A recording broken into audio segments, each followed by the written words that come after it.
name is Tessa Harmon. I'm 34 years old. And I learned the exact dollar amount of my worthlessness to my family on a Tuesday afternoon in late October, standing in my sister's walk-in closet while she tried on a dress that cost more than my first car. The tag was still on. Ivory silk, hand-beaded, something that whispered instead of rustled. My sister Quinn held it against her body and turned to the 3-panel mirror, and my mother said, "That's the one. That's the one that says everything we needed to say." I was holding the garment bag she'd just stepped out of. That was my job that day. Quinn's hands were full of pearls and champagne flutes, and my mother's hands were full of her iPhone, documenting every angle for the wedding planner. So I held the bag. So I held the empty hangers. I held the door open when Quinn needed to see the back of the dress in the hallway mirror. I held everything except the idea that I might be included in the photograph. My mother turned to me and said, "Tessa, can you run these to the car? And grab the backup shoes from my trunk. And when you come back, stop at the front desk and confirm the venue insurance for Saturday. Quinn's too busy to deal with that right now." It wasn't a question. It was a set of instructions delivered to a person who existed to execute instructions. And I nodded, because that was what I did. That was what I had always done. I nodded and took the garment bag and the empty hangers and the keys to my mother's Lexus and walked through the bridal boutique with my head down, calculating how many hours of my actual job I'd had to take off to be here for this errand. Visual. Bridal boutique lobby. Champagne flutes on a silver tray. A clipboard on the counter. The thing about being the useful one is that nobody ever asks if you want to be useful. They just notice that you're there and that you're not complaining and that you're capable, and they assign you the tasks that nobody else wants. And because you're capable, and because you're there, and because you're not complaining, you become the person who handles everything. The person who makes things work. The person who quietly manages the machinery of other people's lives while they stand in front of mirrors and admire themselves. I was 9 years old the first time I understood this about my position in the family.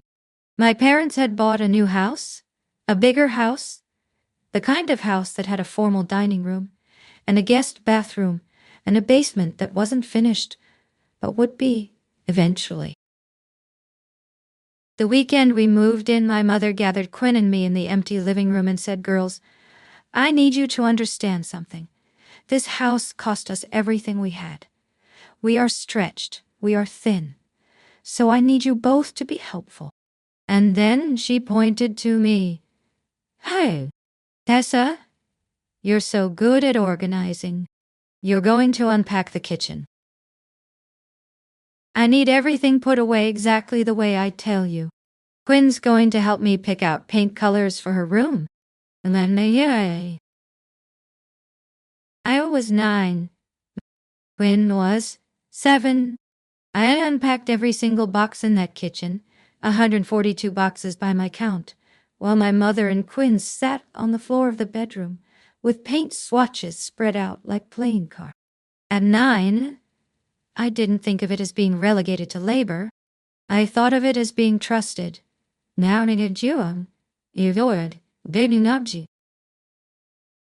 my mother told me I was so good at organizing, so good at following instructions, so good at making things neat.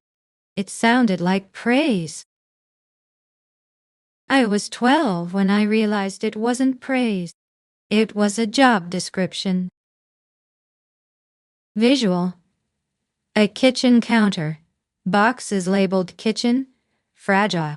A 9-year-old girl stacking plates. My father came home that evening and walked through the house, and my mother showed him the paint colors she and Quinn had picked. Then she opened the kitchen cabinets and said, "And Tessa did the whole kitchen. Everything's perfectly organized. She's such a help. My father patted me on the head. That's my girl. Always so capable. Capable. That was the word they used for me. Not smart. Not pretty. Not talented. Capable. Now, nice to let him know. As if I'd been designed to carry things, to organize things, to fix things, to remember things, to handle the parts of life that were too tedious or too complicated for anyone else to bother with. Capable was the opposite of special. Capable was the word you used for the person you didn't have to worry about, because they'd figure it out on their own. Quinn was the special one. Quinn was the pretty one, the social one, the one who had friends and invitations, and a natural ease that made people lean toward her at parties. Quinn was the one my mother took shopping. Quinn was the one my father bragged about at work. Quinn was the one who got a car on her 16th birthday, a cherry red Mustang that my mother said was a reward for being so well-adjusted. I got a bus pass and a part-time job at the library, and a lecture about responsibility and saving money and not expecting handout. None of this was new. None of this was surprising. But there's a difference between knowing something and holding the exact documented proof of it. I learned the proof when I was 22, right after I graduated college. I had a degree in business administration and a job offer from a regional logistics firm and student loans that I was already calculating how to pay off on an entry-level salary. I was living in a basement apartment that my parents owned, paying them $400 a month in rent, which was below market rate, which they told me was generous. They told me that repeatedly. We're being generous, Tessa. Most parents wouldn't do this. Visual. A basement apartment. Cinder block walls. A twin bed. A desk with a lamp. I believed them. I believed them because I was 22 and I didn't know any better, and because I'd been raised to believe that any scrap of help I received was a gift I should be grateful for. I believed them until my father called me into his study one evening and sat me down across from his desk and said, "Tessa, we've been thinking about your sister's future. Quinn needs a bridge, a transition year. We want to give her the apartment above the garage, rent-free, so she can save up and figure things out." I said, "I'm paying $400 a month for a basement." He said, "Well, you have a job. Quinn doesn't. Quinn needs support." The apartment above the garage was bigger than my basement. It had windows and a kitchen with actual counter space, and a bathroom that didn't share a wall with the furnace. I knew because I'd cleaned it myself every month, as part of the maintenance I did for my discounted rent. I cleaned the gutters. I mowed the lawn. I changed the filters on the HVAC system. I did all of that, and I paid $400, and I was the one who was supposed to be grateful. I sat in my father's study, and I looked at the framed photo on his desk. It was Quinn at her college graduation, holding her diploma, smiling like she'd earned it, instead of like she'd been handed a degree in communications after 4 years of parties and sorority formals. My father paid for Quinn's tuition. My father had paid for Quinn's car. My father had paid for Quinn's spring breaks and her study abroad semester in London, and the 1,000 other small things that made up Quinn's life. I paid for my own tuition. I had since I was 17, and my parents said, "We can't afford to help you both. You're the practical one. You'll figure it out."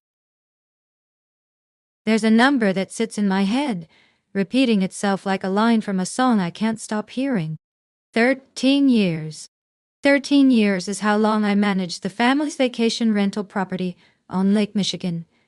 Always 13 years is how long I handled the bookings, the cleaning schedules, the maintenance calls, the tax filings, the insurance renewals, the neighbor complaints, the guest disputes, the emergency plumbing repairs at 11 o'clock on a Friday night. 13 years is how long I did all of that work invisibly, under the name of my mother's real estate LLC, because my parents told me it would be good experience, and because they were letting me learn the business, and because I was the capable one who could handle it. Visual: a laptop open to a booking calendar, a filing cabinet labeled Lake Property, a stack of receipts. 13 years is how long I built something that belonged to everyone except me, and I didn't even know it was a build. I thought I was just helping. I thought I was just being useful.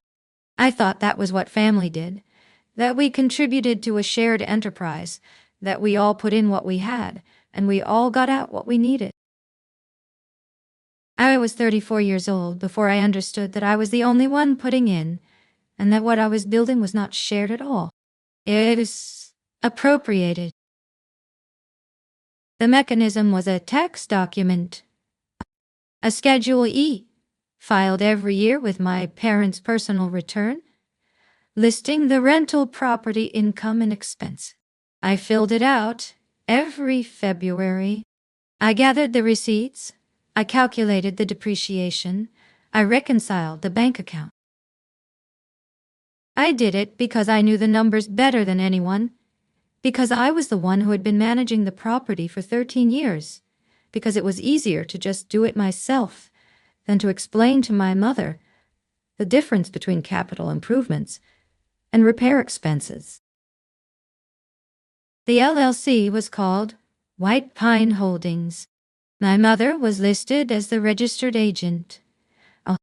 But the bank account for the property, the one that collected the rental deposits and paid the property taxes and covered the repairs, that account had my name on it. I'd opened it 13 years ago, when I was 21, because my mother said she didn't want to deal with the hassle of a separate account in Tessa. You handle the money anyway. Just put it in your name so we don't have to file extra paperwork. I was 21. I didn't question it. I thought it was efficient. 13 years later, I had a bank account in my name with a balance of $87,000 in it. All of it rental income, all of it labeled as White Pine Holdings in my personal banking app. And I had a tax filing that reported that income under my parents' Social Security numbers. And I had a property deed that listed White Pine Holdings as the owner. And I had no written agreement, no formal arrangement, no piece of paper that said any of this was actually my mother's business instead of mine. Visual: a bank statement, a deed, a highlighted line on a tax return. I found the deed one afternoon in March when my mother asked me to go through her filing cabinet and find the property insurance policy so she could renew it. I'd gone through that cabinet a dozen times. I knew every folder. But that day, something made me stop and look at the deed itself. Really look at it.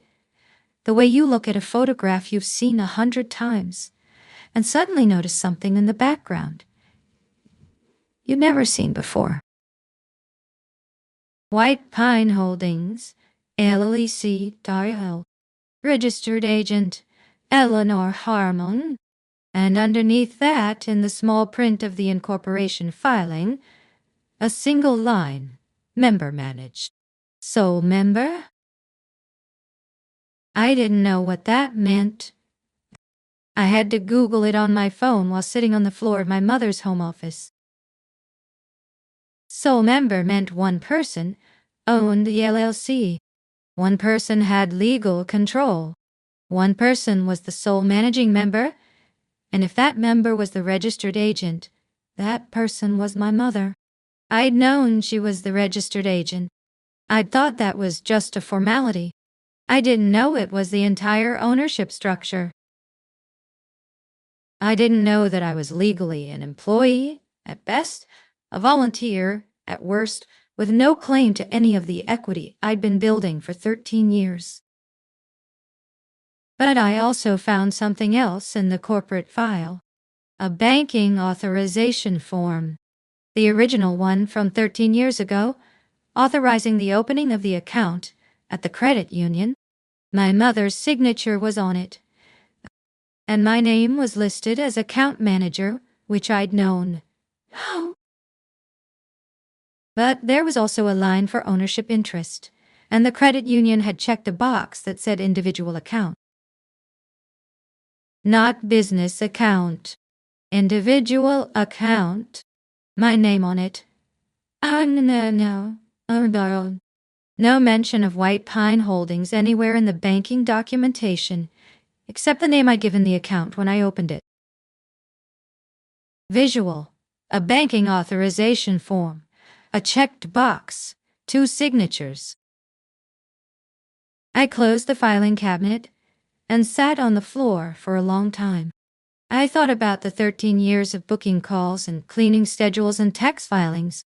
I thought about the $87,000 sitting in that account, which my parents had always assumed was just a pass-through. Money that came in and went out for property expenses.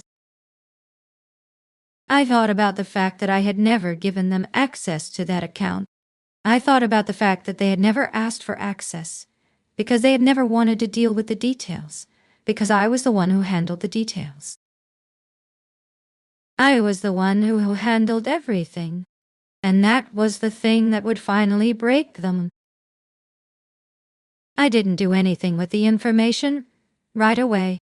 I had a wedding to survive first. Quinn's wedding, the one that had been consuming my mother's life for 18 months, the one that was scheduled for a Saturday in June at a vineyard outside the city. The one that I was expected to coordinate, manage, troubleshoot, and execute while standing in the background and smiling. The wedding was Quinn's moment. It was going to be perfect. It was going to be everything my mother had dreamed of since Quinn was born. It was going to be photographed and shared and remembered as the social event of the year. And I was going to be there holding the garment bag, confirming the venue insurance, handling the last-minute crises. I was going to be the useful one, because that was my role, and I was going to play it one last time. But something was different that spring. I stopped doing the small extras. I stopped updating the family calendar. I stopped reminding my mother about the property tax deadlines. I stopped sending the monthly email with the rental property numbers. I just showed up for what was explicitly asked of me, and I let the rest fall wherever it landed. Nobody noticed. Not at first. They were too busy with the wedding. The callback phrase came from my mother, as it always did. It was something she'd been saying to me for as long as I could remember. A casual dismissal delivered with a smile that made it sound almost like a compliment. She said it first in March, in the middle of a wedding planning meeting at the kitchen table. I was comparing floral quotes and trying to find a way to save $2,000 on centerpieces. Well, my mother looked at the spreadsheet I'd made and said, "Tessa, you're so good at sweating the small stuff." She smiled. "I don't know what we'd do without your eye for detail. You make everything so much easier." Sweating the small stuff. It sounded like praise. It was not praise. She said it again in April, when Quinn couldn't decide between 2 different seating chart arrangements and I produced a third option that everyone liked. My mother said, "See? Tessa's so good at sweating the small stuff. This is why we need you, honey." She said it again in May at the bridal shower, when I was collecting gift bags from the tables and stacking them by the door. My mother put her hand on my shoulder and said, "Tessa's been such a help with all the little details. She's just so good at sweating the small stuff." And everyone around the table laughed and nodded. And I smiled and kept stacking gift bags. But I heard it differently that day. I heard what it actually meant. It meant, you're the person who handles the things that nobody else wants to handle. You're the person who notices what's broken and fixes it. You're the person who fills in the cracks and smooths over the problems. You're the person who exists to make everyone else's life easier, and you have no life of your own that matters. I heard it that way because I'd started to understand that I had the power to stop handling things. I'd started to understand that the mechanism I'd found in the filing cabinet was not just a legal curiosity. It was a lever, and levers were meant to be pulled. Visual. A kitchen table covered in wedding planning papers. A woman stacking gift bags by a door. The mid-story rehook came to me that night lying in my basement apartment, staring at the ceiling. I realized that the mechanism had already started to work, even though I hadn't pulled it yet. The property tax payment was due in April. I'd always made it. I'd always transferred the money from the rental account to the county tax office. I'd always done it on time because I was the one who sweated the small stuff. In April, I didn't make the transfer. In April, I opened the envelope from the county, looked at the tax bill, and put it back in the envelope. I put it in my filing cabinet instead of in the stack of bills to pay. I didn't do it consciously. I didn't do it as a plan.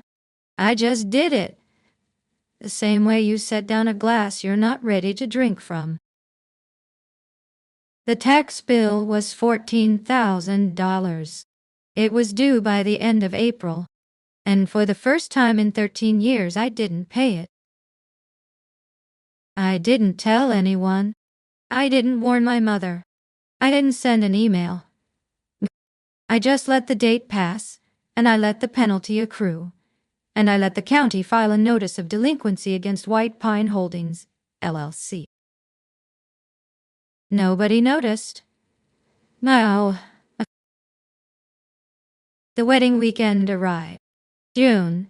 Now the holiday. A vineyard with white tents and string lights and 150 guests who would come to celebrate Quinn's perfect life. I'd been assigned to manage the day of logistics. My mother had given me a binder. A thick, 3-ring binder with color-coded tabs and a laminated cover that said Quinn's Wedding, Run Sheet. I knew the binder. I'd written most of it. The morning of the wedding, I was in the bridal suite at 8 a.m., confirming the florist delivery, checking the seating chart, making sure the photographer had the right timeline. Quinn was getting her hair done. Not found so. My mother was on the phone with the caterer. And you didn't know what? And I was in the corner next to the garment rack, holding a clipboard, being useful. The high-status outsider arrived at 11. Her name was Denise Ellsworth, and she was the mother of the groom. Denise Ellsworth was a corporate attorney with a downtown firm and a net worth that my mother had researched extensively. She was the person my mother had been trying to impress for 18 months. She was the person who mattered, because she represented the social stratum my mother wanted Quinn to occupy. Visual, a bridal suite, hair dryers and makeup brushes, a woman in a suit holding a designer handbag. Denise Ellsworth walked into the bridal suite and said all the right things. She complimented Quinn's hair. She admired the floral arrangements. She told Maya no was beautiful. She was polite and professional and utterly unreadable.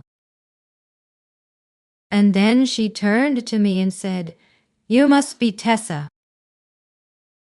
I was holding a clipboard and wearing a navy dress that I'd bought on sale. I was not wearing makeup. I was not wearing heels. I was wearing the uniform of a person who works, not the costume of a person who celebrates. I said, "Yes, nice to meet you." My mother jumped in. "Nisu. Tessa's been our little project manager for the wedding. She's so good at handling the logistics. We couldn't have done it without her." Denise Ellsworth looked at me for a moment longer than seemed necessary. "Okay, she said. "I've been told you run the family's vacation rental business." I said, "I manage the property." My mother said, "Tessa's always been our organizer. She's so detail-oriented." I knew what my mother was doing. She was positioning me as the helpful daughter, the competent servant, the person who handled things so that Quinn could shine. She was creating a hierarchy in front of Denise Ellsworth, making it clear that Quinn was the star, and I was the support staff. It was what she'd been doing my entire life. But Denise Ellsworth didn't look at me the way my mother expected. She looked at me the way a corporate attorney looks at a potential witness. She saw something in my posture that made her pause.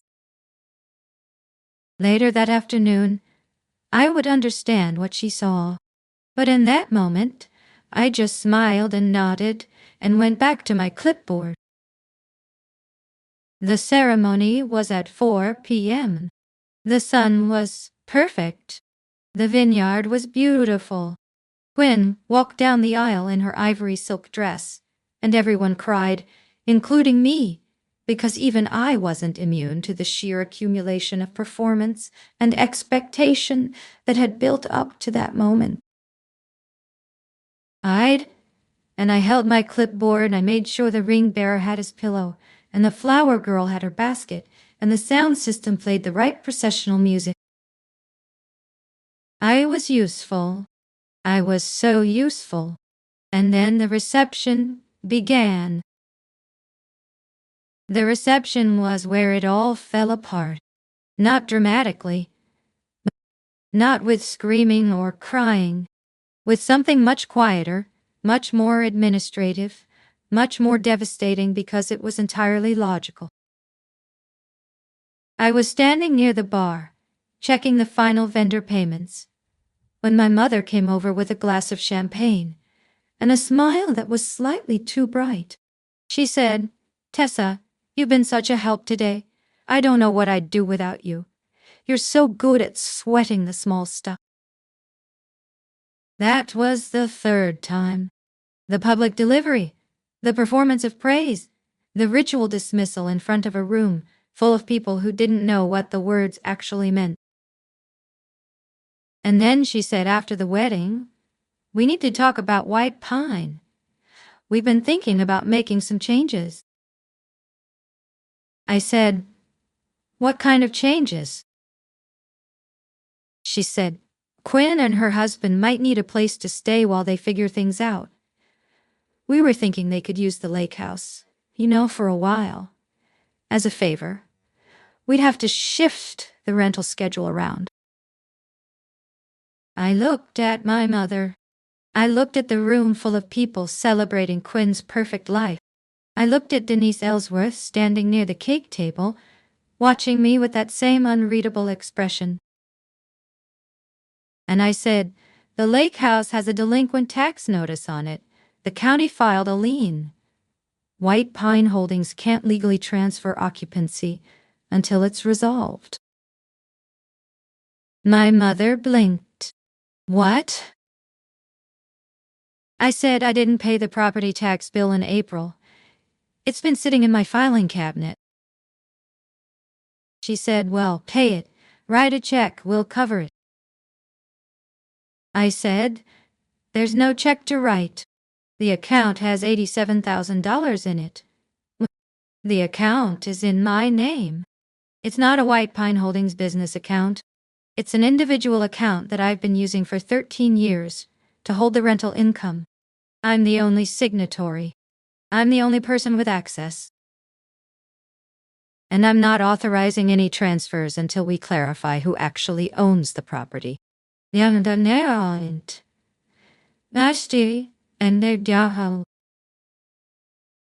room was loud. The music was playing. Nobody could hear us except Denise Ellsworth, who had drifted closer because she was a corporate attorney, and she could smell a legal problem from across the room. My mother said, "Tessa, what are you talking about? The property belongs to the LLC. You know that." I said, "The LLC has a sole member. That member is you. You're the registered agent. You're the owner. And I've been managing it for 13 years with no written agreement, no compensation agreement, no equity stake. I've been doing it for free. I've been paying myself out of the rental income for my own expenses, but legally that's just my personal account.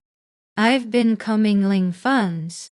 I've been running an asset that I don't own. And Yabanistoni is on a sort of you." My mother was pale. "Tessa, this isn't the time." I said, "It's exactly the time. Because you just told me you want to give the property to Quinn and her new husband. And I need to know if I'm going to keep managing it, or if I'm going to stop." Denise Ellsworth was standing 3 feet away now. She said, "Eleanor, can I borrow your daughter for a moment?" My mother said, "This is a family matter." Denise Ellsworth said, "I'm about to become family, and this sounds like a fiduciary matter." She pulled me aside, just a few steps away near the cake table, out of earshot of the rest of the guests. She said, "Tessa, I'm going to ask you something. And I'm not asking as a guest. I'm asking as someone who sees a problem. How long have you been managing White Pine?" I said, 13 years. She said, "What's your compensation structure?" I said, "I pay myself as I go. I never formalized it." She said, "And the property is in an LLC that you don't own?" I said, "Yes." She said, "Do you have any documents that show the arrangement?" I said, "I have 13 years of tax filings. I have bank statements. I have vendor contracts. I have guest bookings. I have property maintenance records. I have everything, except a written agreement." Denise Ellsworth was very still. She said, "The LLC is sole member owned by your mother?" I said, "Yes." She said, "And the bank account is in your name alone, as an individual?" I said, "Yes." She said, "And you've been depositing all rental income into that personal account?" I said, "Yes." She said, "Do you understand what you have here?" I said, "I think I do." She said, "You have the asset. The LLC has a member who hasn't filed taxes correctly for 13 years. And you have a bank account that's been holding income that belongs, legally speaking, to you, because it's in your name. And because the LLC never formalized any agreement with you. There's no contract. There's no salary record. There's no ownership transfer. There's just your name on the money." She smiled. It was a very small smile. She said, "I have a clause in my firm's prenuptial template that I'm going to need to pull out for this wedding. But more importantly, Tessa, I think you need to talk to a lawyer. Tonight. Visual. A cake table. A woman in a suit speaking with a woman in a navy dress. Champagne glasses in the background. I didn't talk to a lawyer that night. I didn't do anything that night. I went through the rest of the reception, the toasts and the speeches, and the first dance, and I watched my mother watch me, with a kind of desperate calculation. She was trying to figure out what I knew and what I was going to do with it. The next morning, she called me 5 times between 8 and 9 a.m. I didn't answer. I was sitting in my basement apartment, looking at the filing cabinet, looking at the 13 years of records, looking at the $87,000 in my personal bank account. My father called at 10. He left a voicemail. Tessa, your mother is very upset. We need to talk about this. We need to figure out a solution. I didn't call back. My mother called again at noon. She left a voicemail that was shorter and sharper. Tessa, you cannot just disappear. We are family. We need to work this out. Your father and I have been very generous with you. Very generous. I didn't call back. Quinn called at 2. She said, Tessa, Mom is freaking out. What did you do? Why didn't you pay the taxes? Why didn't Niece Ellsworth asking questions about the property? What is going on? I said, I've been managing White Pine for 13 years. I never got paid. I never got a formal agreement, and now I'm deciding if I want to keep doing it. Quinn was silent for a long moment. She said, You're serious? I said, I've never been more serious about anything. She said, But what would you even do with the lake house? You don't live there. You wouldn't know what to do with it. I said, I'd rent it. I'd manage it. I'd use the income to buy something I actually own. She said, That's not fair. That's not how it works. I said, Quinn, how do you think it works? She didn't answer. She didn't call back. The mechanism I discovered in March, the boring bureaucratic reality of the bank account, and the LLC, and the 13 years of commingled funds. That mechanism fired quietly, without drama, over the course of a single week. I hired a lawyer. I filed a motion to claim the funds in the bank account as my own. I notified the county that the tax lien was my responsibility, not the LLC's. I began the process of transferring the property to a new holding company, one that I controlled, one that would formalize what I'd actually been doing for 13 years. And I stopped answering calls. The quiet dismantling was just that. I didn't attack. I didn't retaliate. I didn't demand apologies. I just removed myself from the machinery. I stopped being useful. I stopped organizing, stopping managing, stopping hefting, stopping fixing. I let the calendar go empty. I let the property record sit unupdated. I let the maintenance calls go unanswered. And my parents couldn't maintain it. They couldn't even understand it. They'd never been the ones who made anything run. They'd been the ones who delegated, who assigned, who assumed that the work would get done because Tessa was handling it. And now, Tessa wasn't handling it, and the work wasn't getting done, and the structure that had seemed so solid was suddenly soft, porous, impossible to sustain. The fallout took 6 months. 6 months of letters and phone calls, and increasingly desperate emails from my mother. 6 months of my father trying to make it a business discussion, to find a compromise, to salvage something from the wreckage. 6 months of Quinn staying out of it entirely, because Quinn had never understood the machinery either. My mother finally showed up at my apartment in November.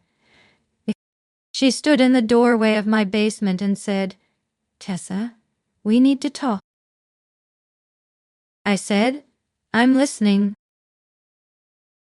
She said, "This has gone on long enough.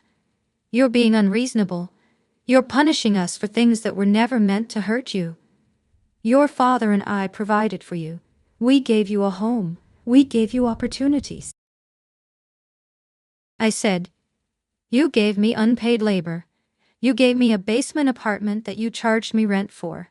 You gave me 13 years of managing an asset I didn't own. You gave me a phrase, over and over, about sweating the small stuff." She said, "That was a compliment." I said, "It was a job description." She was silent for a long moment, and then she said, "I don't know what you want from us." I said, "I don't want anything. That's the point." I closed the door. The epilogue was a Tuesday in February. I bought a table. A solid oak table, not too big, not too small, with a finish that caught the light. I put it in the living room of the condo I'd bought with the money from the settlement, the money that was officially mine, after 13 years of being someone else's asset. I sat at that table and ate dinner alone. I didn't have my phone next to me. I didn't have a binder or a clipboard or a to-do list. I had a plate of pasta and a glass of wine and a view of the park outside my window. My phone buzzed 3 times. I didn't check it.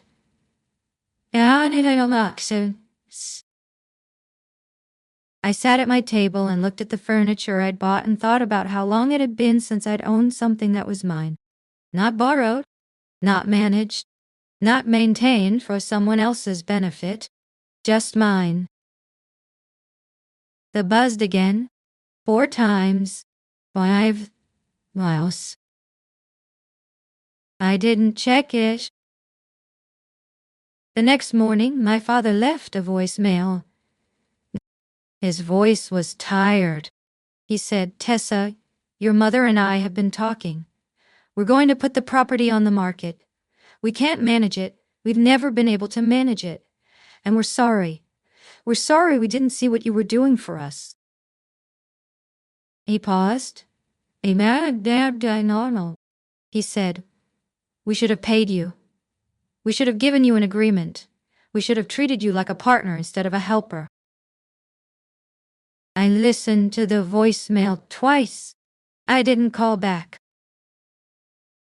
I sat at my table and thought about the 13 years. I thought about the first time I unpacked the kitchen at 9 years old. I thought about the way I'd always believed I was lucky, trusted, chosen. I thought about the slow, gradual understanding that I'd been wrong. I thought about the moment I saw the deed and realized I was invisible. I thought about the door I'd closed, and I thought about how it felt to sit in a room that was mine, at a table that was mine, with a phone that was finally silent. My name is Tessa Harmon, Delt. I'm 35 years old, and I don't sweat the small stuff anymore.